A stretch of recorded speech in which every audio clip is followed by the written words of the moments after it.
அந்த திருப்பி ரிப்பீட் பண்ணி எல்லாருக்கும் வணக்கம். அதுதான் என்னன்னா நம்ம என்னோட மேக்கப் மேன் ஆல்ரெடி சார் சொன்ன மாதிரி 15 வருஷமா கூட குமார் வெளியே வர முடியாது.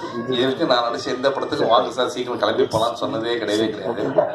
இந்த படத்துக்கு நம்ம போய் அவனு சொல்லிட்டு ரொம்ப நாளாக ஃபாலோ இருப்பேன். அந்த national award winning makeup man வாகைச்சூட படத்துக்காக அந்த அவார்டு வாங்குறதுலேருந்து எதுக்கு இந்த அவார்டு அவர் கொடுத்தாங்கன்ற டவுட் எனக்கு தினமுமே இருக்கு. அதாவது ஒரு நாள் கூட எனக்கு அது மாதிரி மேக்கப் போட்டதே கிடையவே கிடையாது. எனக்கு வந்து மேக்கப் இல்லாத ப்ரொடக்ஷன் மேனேஜர் வேலை மாதிரி பண்ணுவார். அதாவது ஷூட்டிங் 9 மணிக்கு வந்தால் போதுன்னு சொல்லுவாங்க, காலைல 5 மணிக்கு இருந்து 2 மணிக்கு தட்டுவார், சார் வாங்க போயிடலாம் அப்படின்ட்டு. இவர் வேலை என்ன என்னை போய் அங்கே விட்டுட்டு அவர் வந்து தூங்குறது, இதுதான் அவருடைய வேலையை.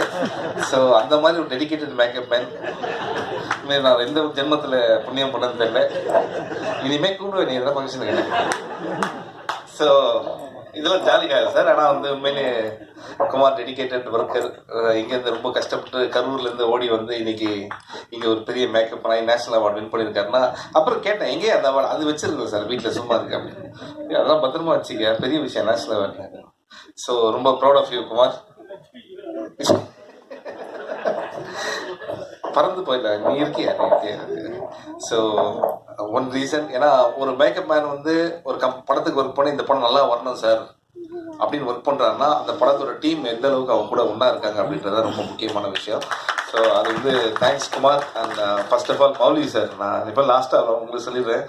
And very very energetic. இப்போ வந்த எல்லாருமே வந்து எனக்கே ஒரு டவுட் வந்துருச்சு, இந்த படத்துக்கு உசுரே பதிலாக வந்து ஏதோ ஒரு கேன்டீன் இல்லை வந்து ஒரு ஹோட்டல் அப்படி வச்சுக்கலாம் போல. ஏன்னா வந்து வரவங்க எல்லாமே வந்து ப்ரொடியூசர் நல்லா சாப்பாடு கொடுத்தா அதே தான் சொல்கிறாங்க. தங்கத்துறை வந்து நானும் ரொம்ப நல்லா பேசுவான்னு பிளான் பண்ணால் கோங்குரா சட்னி மீன் குழம்பு, ஐயோ இன்னும் குக்குத் கோமாளி.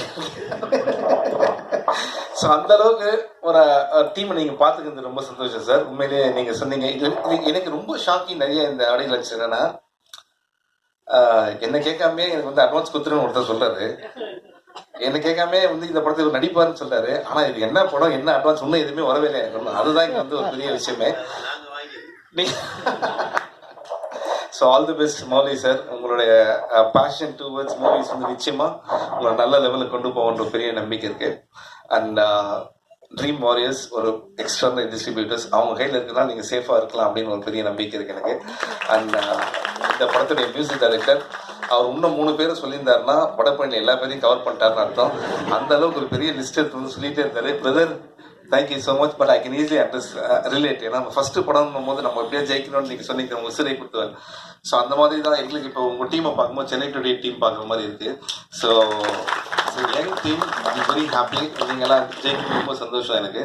அண்ட் லிரிசிஸ்ட் அவர் வந்து பார்த்தீங்கன்னா லால் அப்படின்னா மலையாளம் மோகன்லால் பார்க்கறதுக்கு மோகன்லால் மாதிரி தான் இருக்கார் அவர்.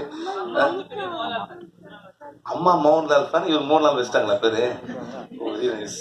ஸோ இப்போ என்னன்னா அவரு ஆச்சரியம் என்னன்னா ஒரு லிரிக் நல்லா எழுதியிருக்காருன்னு சொல்லலாம். பார்த்தா உங்களை பார்த்தா சார் தமிழ் கற்றுக்கிட்டேன் அப்படின்னாரு. சென்னை 28 பார்த்தா தமிழே கற்றுக்கிட்டாரு. அதாவது இப்போ எனக்கு உண்மையிலே டவுட் வருது, அதை பார்த்து கற்றுட்டு ஒருத்தர் பாட்டு எழுதுறாருன்னா என் தமிழை பார்த்து உண்மையிலே வந்து பெரிய விஷயம் brother. All the best for your future.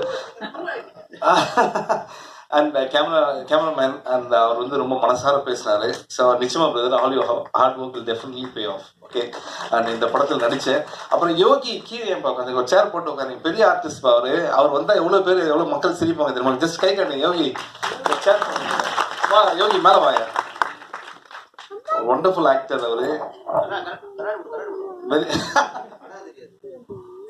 Very good performer. உட்கார். ஸோ எப்படி நான் ஒவ்வொருத்தரையா சொல்லிட்டு வரேன். அண்ட் இப்போ வந்து மந்த்ரா மேம் வந்து இங்கே இருக்காங்க அப்படின்னாங்க. நான் ஃபர்ஸ்ட் இங்கே வந்து மந்த்ரா மேம் எங்கே தான் தேடிட்டே இருந்தேன். நானும் தங்கதுரை அவர் மாதிரி தான். ஓகே. அந்த அதுக்கப்புறம் இந்த படத்தில் வந்து இந்த ட்ரெய்லர் போட்டதுக்கப்புறம் ஆர் விஜயகுமார் சார் சொன்னார், நீயும் உன் படத்தில் நடிக்க வைப்பா அப்படின்னாரு. அதுக்கப்புறம் தான் அவங்க சீன் பார்த்தா அவங்க எல்லாரையும் அரைஞ்சிட்டே இருக்காங்க. அதை பார்த்து தான் அவர் நீயும் உன் படத்தில் சேர்த்துக்கப்பா அப்படின்னு சொன்னாரான்னு தெரியல. அந்த அளவுக்கு என் மேலே உங்களுக்கு அன்பு இருக்குது sir. Thank you Mantra ma'am. Welcome back again. And உங்கள் ஃப்ரேம் பார்க்கும்போது நீங்கள் இப்போ விட்டுட்டு ரொம்ப நாள் கழிச்சு வந்து நடிக்கிற மாதிரி இல்லை, அப்படியே அவ்வளோ ஃப்ரெஷ்ஷாக இருக்குது. Thank you so much. And Subramaniam Siva sir என்னன்னா வந்து காதல் படத்தை பற்றி பேசிட்டாரு. உண்மையிலே அவர் சொல்லுது கரெக்டு தான். அவர் சொன்னதுக்கப்புறம் எனக்கே வந்து ஏகதிசையில கிளிய மாதிரி ஒரு படம் தமிழில் நடிக்கணும்னு ஆசையாக இருக்குது.